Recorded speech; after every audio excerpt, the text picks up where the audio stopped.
Hey, welcome to my Year 1 genetics class. Today we are doing monohybrid and dihybrid crosses. Okay, so I've got a gene here, a capital B and a small b. So capital B designates that this creature here will have 3 body segments. The small lowercase b would designate that the creature would have 2 body segments.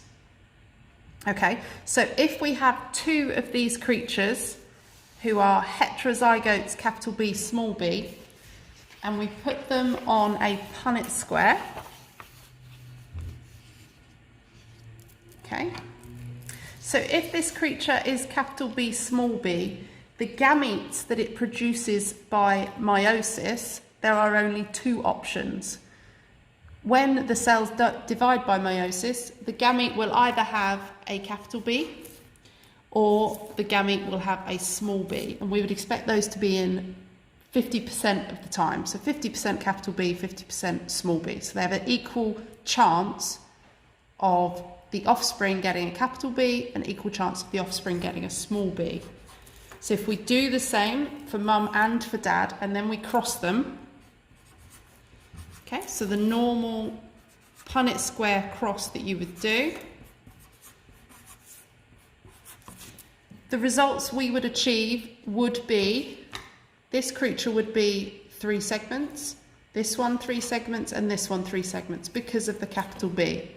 So we would have it in a 3:1 ratio for 3 segments to this one who has 2 segments because it has a double recessive for the B gene. Okay, so what we need to do next is we need to conduct a probability test to see in real life whether we would actually obtain a 3:1 ratio, because we know it doesn't always happen that way in families. You see brothers that all look exactly the same, or you see brothers that all look completely different and you'd never know they were from the same parents, and that is just variation. So what we're going to perform is a random fertilization test. Okay, and I've got capital B, small b for mum, and I've got capital B, small b for dad. So exactly this cross. And inside the bag, if we go back to our code, if you notice this one is written in blue and the lowercase is written in red. If you have a look, you can see I have blue and red, you can't really see, blue and red beads in there. I promise you there's blue and red beads at the bottom there. I've got 8 blue and 8 red because it's a 50-50, okay, so it's 1:1 proportion. So mum can produce 8, we're going to make 16 children, so we've got 8 reds and 8 blue in that bag, and in this bag it's the same. I've counted them, 8 blue and 8 red. So what we're going to do is we're going to do our crosses.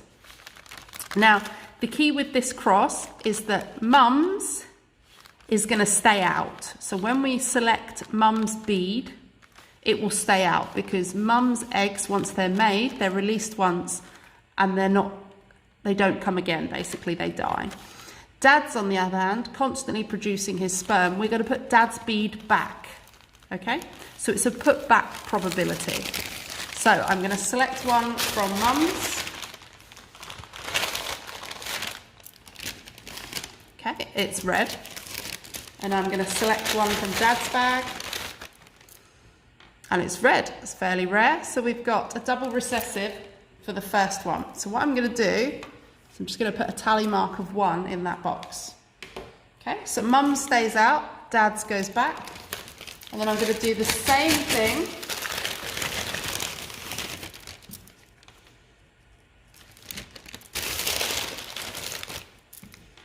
blue, blue. And then what I'll do, okay, so I'm going to start a blue. Oh, that's blue, blue, that's why. Silly me, did anybody spot my mistake? Capital B should have been there. I hope somebody spotted it. Well done if you did. Okay, so capital B, I've put 1 in there, and dad's goes back, mum's stays out. Okay, I'm going to do this 16 times. So I'm just going to do it quickly for you so you can see. Okay, red, blue. So that would be, any one of these two is fine. So I'm just going to go with this one.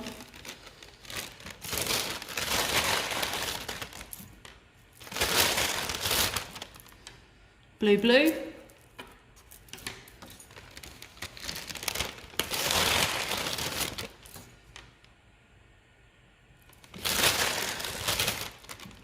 Blue, blue.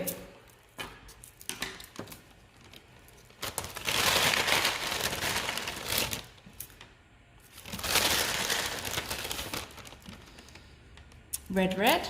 So double recessive for that one. And again, I'm leaving mum's out and dad's is going back. So mum's bag is getting less and less. Dad's bag is still full with all 16. One of each. Dad's goes back.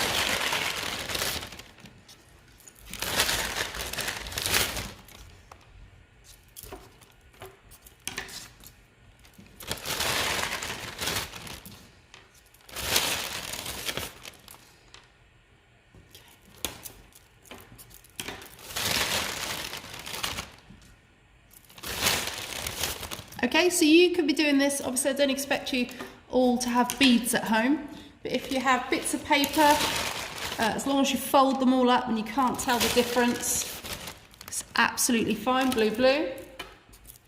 You could use any means to do a type of probability test like the one I'm doing, where you don't know which colour you're going to select, and that will still work the same. So mum's, I've now got 3 left, I think. Red, blue. Oh, now I've got 3 now. Red and a red.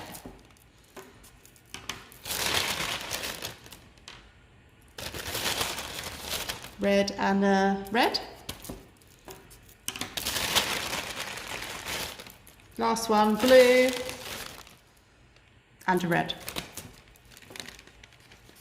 Okay, so what we look at now, let's put those back in a second, is what we've got is we've got 5, 6, 7, 8, 9, 10, 11, 12 to 4. Now, I did not fix that, I promise. You watched me pick them out of the bag, but I've got exactly a 3-to-1 ratio, okay? If you did this again and again, you wouldn't always get the 3-to-1 ratio, okay? I just happen to have got the 3-to-1 ratio. When we did this in class, we got lots of different numbers, okay, for these. So you need to perform your own probability test. I suggest doing it 2 or 3 times and show me the ratio you achieve each time.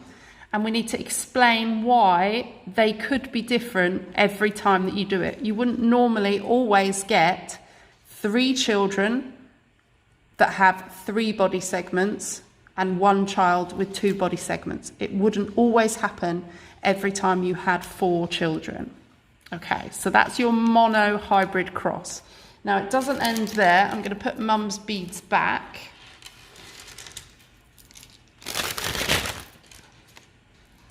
Because what we're going to do next is a dihybrid cross, okay? So let's get rid of our monohybrid cross. So you need to write up your experiment and the results and comment on the ratio that you achieved. So I'm going to add another gene. This time it's the T gene, okay?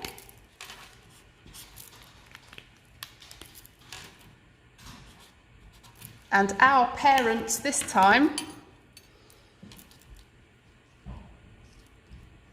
have 3 body segments, capital B, small b, but they also have a tail now. So our imaginary creature, our rebop as we call it, because we're looking at inheritance on a creature, an imaginary creature, has got 3 body segments and a tail. And its genotype that I'm telling you is capital B, capital T, small t.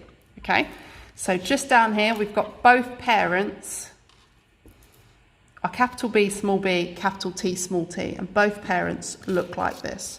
So let's translate that onto a Punnett square. Now the key thing here is when we look at doing Punnett squares of a dihybrid cross, they are harder because instead of 4 squares, we've got 16, okay? So when this creature makes gametes, we need to work out what type of gametes this creature can make, okay? So when it is a creature such as this, it has 4 letters, 2 copies of each gene, okay? And this creature is a heterozygote at both gene loci, okay? So the gametes produced, so gametes have half the number of chromosomes that a full person or Reebok creature has. So each gamete that this creature produces has to have 1 B and 1 T. Okay? The way I always demonstrate that is when they divide and by independent assortment go on to whichever side they happen to be on at the time, this B could end up with this T and the gamete would be both capitals. Or this B could end up on the same side as this T. And we would get these letters in that gamete. And if those happen, this B would end up with this T. Or this B could end up with this T. And the same for the other parent, because we're doing 2 parents that are the same. So I'm going to follow it down. And each gamete, you notice, has got a B and a T. So don't try and put 2 B's together and 2 T's together. It won't work. You need 1 copy of each gene. And then if you follow through, okay, so I'll complete the Punnett square with you. So you need to cross these 2. The B's go before the T because it goes in alphabetical order. And you would always put the capitals normally first. So it doesn't matter if the T comes first here, you would always put the capital first. So when there's 2 smalls, obviously, it's fine. So as you work your way along, you are just copying both gametes into making a person. So these are gametes, this is meiosis along the top and the side, and this 16 squares in the middle, this is fertilization. So these are the babies that these 2 parents could make, these 3 body segment and a tail. Okay, last row.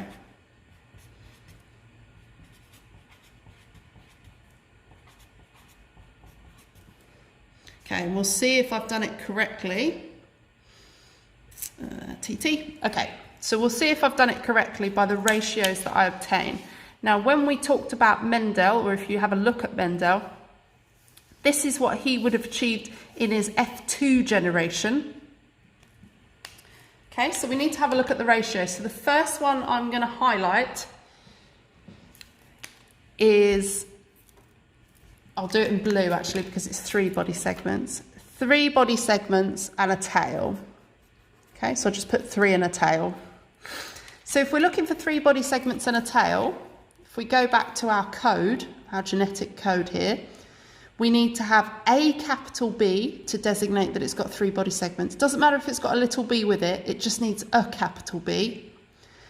And it has to have a capital T, and it doesn't matter what the other letter is. Okay, so if it's got a capital B and a capital T, I'm going to circle it.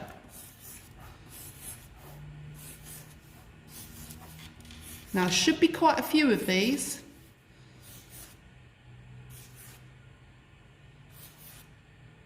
Okay, so if we count 1, 2, 3, 4, 5, 6, 7, 8, 9, perfect. So I've done the first bit correctly at least. The next one I'm going to do is 3 body segments and no tail. Okay, so 3 body segments but no tail. So if you work it through with me, 3 body segments needs a capital B. No tail though, I need 2 small t's to achieve a no tail, okay? So capital B, but 2 small t's. And there's 3 of those.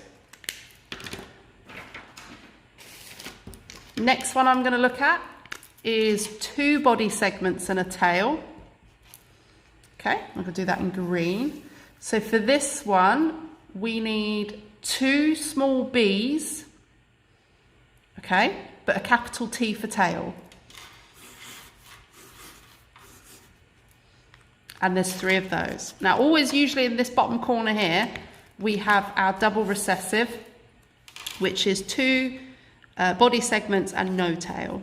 And we have 1 of those. So this is our ratio, 9331. You should have seen this in Mendel's pea plants in the F2 generation. So this should be your magic number, your magic ratio that we need to have, 9331. So I'm going to get you to do the same again. So that's the ratio we would expect. So now I've got my bags from earlier. So I've got capital B, small b for Dad. But now Dad has also got a bag that says capital T, small t. Okay? Same for Mum, because they're the same, aren't they? They both look the same. Phenotypically, they're the same, and genotypically, they're the same. So their genotype and phenotype is the same. So remember, the genotype is the letters, so BBTT, and the phenotype is what it looks like, which is 3 body segments and a tail. Okay? So Mum's got the same bags, capital B, small b, and a capital T, small t. What you need to do is, if you've got a friend or someone in your family for this, it would be very helpful. Somebody needs to be Dad and have these 2 bags. Somebody needs to be Mum and have these 2 bags. Okay, and what you do is you draw a bead out of each bag of Dad's, then draw a bead out of each bag of Mum's. Okay, same as before. Dad's beads stay out, Mum's beads go wrong, opposite to that. Mum's beads stay out and Dad's beads go back, okay? And the same again, you make a tally of the ones that appear. So if I do 1 for you, just to show, I'll just do 1 and you can follow through. So Dad, so far our random baby,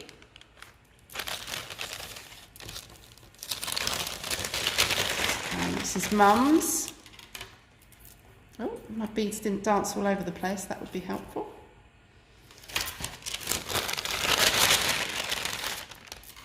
Look at that, 1 of each. Okay, so completely random. I've achieved a capital B, small b. If we look at the code again. Capital T, which is I designated as a yellow bead. I knew the pen wouldn't show up, so I wrote it in orange. Capital T, small t. Okay, so this creature would have 3 body segments and a tail. So I'd put a tally mark by this one here. 3 body segments and a tail, okay?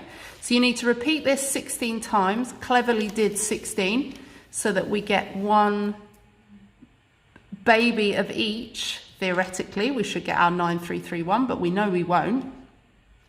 So you need to conduct that experiment. Keep pulling out your beads for 16. Okay, remembering to keep Mum's out and put Dad's back. And again, whatever numbers you get, comment on the outcome. Comment on whether this was expected. And explain why, because of random fertilization and because of we are replacing Dad's bead, you get a much bigger variety than the Punnett square would show you. Because we don't always get, it's every time a baby is produced, you could get any one of those 4 and any one of these 4. It's not always going to follow that in 16 you would always get 9, 3, 3 and 1. Okay, so we need to write up that experiment. So we're writing up the monohybrid with the Punnett square that we did. And then we're writing up the dihybrid with your Punnett square.